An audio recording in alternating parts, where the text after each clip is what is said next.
Hey guys, it's Roland. Today we are reacting to what Halloween was like as a kid with autism.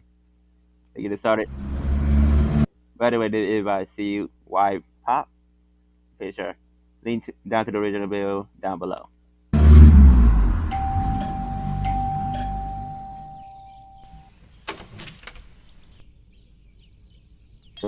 Sorry Well, about girl. what do you say?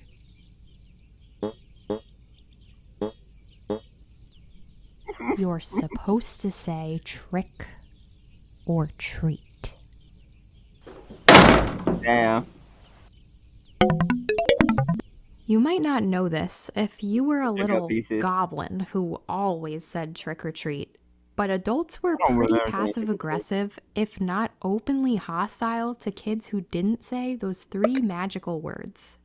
It's not that I didn't love Halloween or the idea of going door to door to get candy.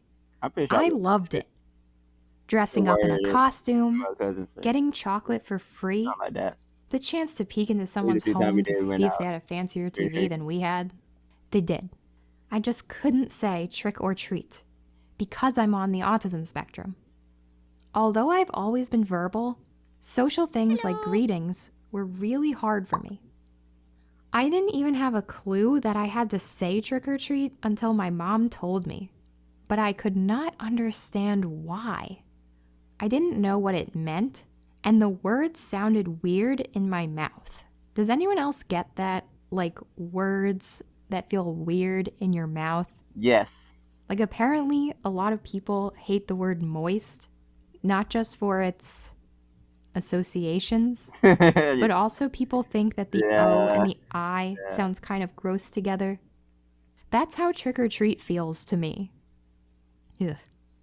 I already had heart-pounding anxiety from the anticipation, the off-key doorbell sound, the way my costume itched my skin. By the time the person opened the door, I was barely there. I was deep inside myself, reaching into a bowl of candy that was far, far away.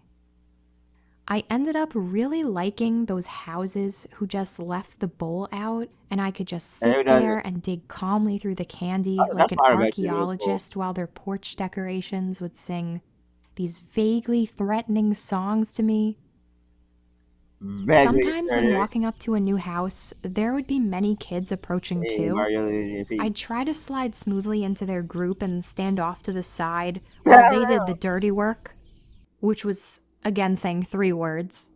Actually, it worked too well, and I'm still standing off to the side in my real life trying to blend in as not autistic to this day. God, I can't believe it goes back that far. Oh my God. Another thing I remember about trick-or-treating is I was very particular what kind of candy I wanted to Oh yeah, get. I hear you I would back out stand there for like 5 full minutes rummaging around in the bucket until I got the perfect candy. While unbeknownst to me, there were like 3 groups of kids who had lined up and were waiting for the house.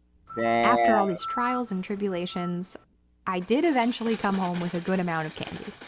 The only thing I couldn't stand more than passive-aggressive adults who wanted me to say trick or treat to them was people who gave out raisins. Why did you give me this? I actually have some sort of like raisin allergy, so I'm probably more angry at raisins than the average person, Yeah. but I didn't know that at the time. Dang. People who give pretzels and this weird slide puzzle thing, you can stay, but you're on very thin ice. Very thin. As I got older, I eventually got forgot about better those. about saying trick or treat after I rang Yeah, the I do doorbell. get this. And I eventually would go out with some friends or my younger sister who could help me out by saying it for me. And then when I got too old for trick or treating, Like a cat back. which happens around like the age of 12, I feel like people deserve to trick or treat longer than that. Apparently there's laws against it. But anyway, the great circle of Halloween continues, and I became the person who answers the door, and I would give out the candy, and I wouldn't say anything to them, except for maybe, hey, nice costume, if I recognized who they were supposed to be. Fair. I don't know if people still go trick-or-treating because don't I'm know either. just really out of touch and older and we had a pandemic, but if people do, please be kind and still give out candy to kids at the door, even if they don't say anything. You never know if they have social anxiety, autism, or other conditions. And I'm sure So, that they would really appreciate it. And they would also really appreciate not getting raisins. Oh, hi, hey, it's Sai. Thanks for all the support between my last. all right, make sure to check out the original video down below. Make sure to like, subscribe, hit the notification bell, and I'll see you guys in the video. Peace.